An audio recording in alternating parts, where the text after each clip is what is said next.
रोली की शादी उसके माँ बाप एक आलसी लड़के से करा देते हैं। चलो, रोली की शादी हुई और हमने गंगा नहाई। और क्या, बेटियां तो होती ही हैं बोझ। हाँ, पर अब क्या चिंता, उतार तो दिया बोझ तुमने। अब वो लोग समझे। ससुराल में रोली का पति कहता है। देखो, मैं कोई काम नहीं करता। ये बात तुम्हारे मम्मी पापा को बता दी थी मैंने। अब जो किराया आता है दुकान का, उसी से घर का गुजारा करना है। कभी भूल से भी कोशिश ना करना किसी चीज की डिमांड की। क्या मम्मी पापा को पता था कि आप कोई काम नहीं करते? और क्या, बड़ा अच्छे से पता था। उन लोगों को तो तुम बोझ लगती थी। बोल रहे थे कि बस शादी कर लो, और कोई मतलब नहीं है। रोली को यह सुनकर बहुत गुस्सा आता है, लेकिन करती भी तो क्या, क्योंकि वो जानती थी कि उसके माता पिता ऐसे ही हैं। जैसे तैसे रोली दिन काट रही थी।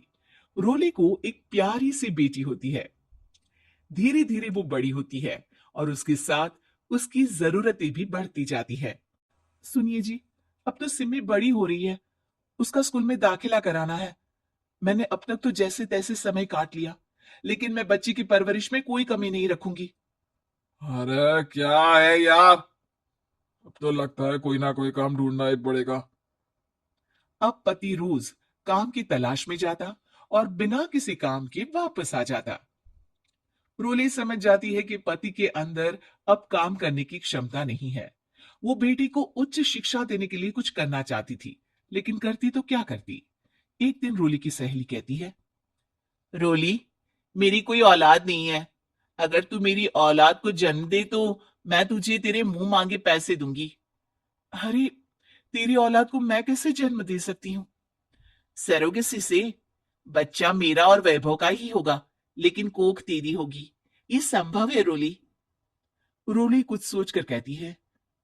मुझे मंजूर है, लेकिन मैं इसका 2 लाख रुपया लूंगी। अरे कोई बात नहीं, मुझे मंजूर है। रोली खुश हो जाती है कि एक बच्चा पैदा करने का उसे 2 लाख रुपया मिलेगा। वो घर आकर पति को बताती है, वो भी खुश हो जाता है। अब क्या था, डॉक्टर के पास जाकर सहेली का बच्चा रोली की कोख में पलने लगता है। मुझे 20,000 चाहिए मेरी बेटी के एडमिशन के लिए। हाँ हाँ ठीक है, मैं उसके एडमिशन से लेकर सारे खर्चे उसके अकाउंट में डाल रही हूँ। रोली की बेटी का एडमिशन हो जाता है। रोली को लगता है कि वो अब सब कुछ ठीक कर देगी। दिन और महीने आगे बढ़ते हैं। अब एक दिन, एक बात कहूं जी, काश इस बच्चे को मैं रख पाती। मैं अब इससे काफी जुड़ गई हूँ। अरे यार, पता नहीं किसका बच्चा है। अपने पास है ना अपनी मुन्नी। हाँ, लेकिन अब मैं भी इस बच्चे से जुड़ाव फील करने लगी हूँ।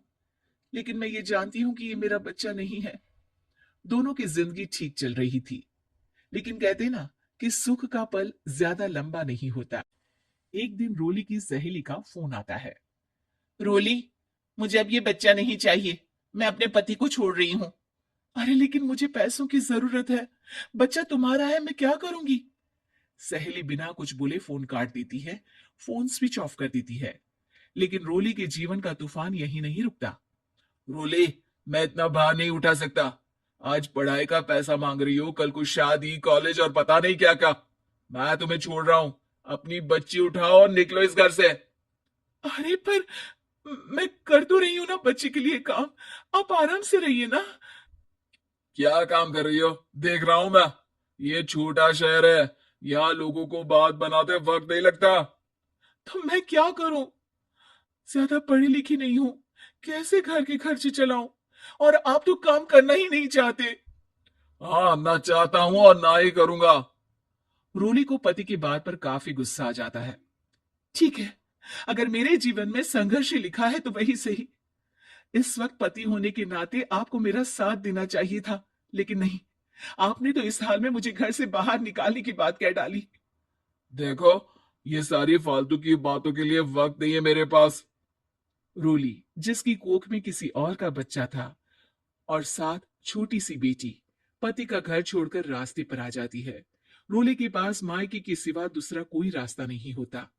अरे रोली कैसी है, कितने दिनों के लिए आई है? हमेशा के लिए माँ। वो माँ को सारी बात बता देती है। ओए लड़की, इतनी हिम्मत का काम कर लिया। अरे ना ना, यहाँ कोई जगह नहीं है। तुम तो अपना बोरिया बिस्तर उठाओ और निकलो यहाँ से। रोली के पास अब मायके का रास्ता भी नहीं बचता। वो चुपचाप बच्ची को लेकर जा रही थी कि उसे दर्द होता है और वो डॉक्टर के पास चली जाती है। और फिर वहां वो एक प्यारे से बेटे को जन्म देती है। कितना प्यारा है। कितने अभागे हैं इसके माँ बाप जो इसके पैदा होने पर भी नहीं है। तभी वहां डॉक्टर आ जाती है। रोली, बच्चे के पिता तुमसे मिलना चाहते हैं। आपका बहुत बहुत शुक्रिया। मैं इस बच्चे को पालूंगा, भले ही इसकी माँ ने इसे छोड़ दिया हो, पर मैं अपनी जिम्मेदारी निभाऊंगा। तो क्या आप मुझे इसके पैदा करने के लिए जिन पैसों की बात हुई थी वो भी देंगे? हाँ, और साथ ही आप चाहें तो मेरे घर में रहकर मेरे बच्चे की देखभाल भी कर सकती हैं। मैं उसके लिए आपको सैलरी दे दिया करूंगा। रोली को लगता है कि जैसे भगवान ने उसके लिए सुकून का रास्ता खोल दिया। वो अब मुकेश के साथ उसके घर चली जाती है, जहां रहकर वो उस बच्चे की देखरेख करती है। अब मुकेश के घर को रोली अच्छे से संभाल लेती है। उसके लिए खाना बनाने से लेकर बच्चों की देखभाल और घर की देखरेख। धीरे धीरे मुकेश को रोली से प्यार हो जाता है।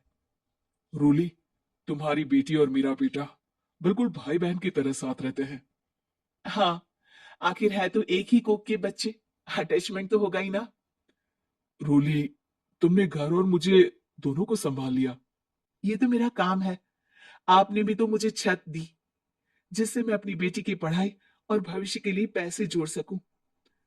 अब रूली, क्या तुम मुझसे शादी करोगी? अब मैं जानता हूं तुम्हारी भी शादी कुछ खास अच्छी नहीं रही। रोली को मुकेश की बात ठीक लगती है। वो उसे हाँ बोलने की सोच ही रही होती है कि उसके पहले पति का फोन आ जाता है। रूली, मैं बहुत परेशान हूँ। मेरा एक्सीडेंट हो गया है। मैं चाहता हूँ तुम वापस आ जाओ।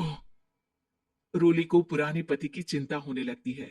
वो सोचती है कि वो क्या कर रही थी। हाँ, हाँ ठीक है, मैं आ रही हूँ। हाँ रोली, आ जाओ, लेकिन बच्ची को कहीं हॉस्टल में छोड़कर आना, क्योंकि मैं नहीं चाहता कि हम लोगों के बीच फिर से वो सारी बातें हो। रोली को समझ आ जाता है कि पति आज भी सुधरा नहीं है। वो पति के पास जाने से इनकार कर मुकेश को हाँ कर देती है।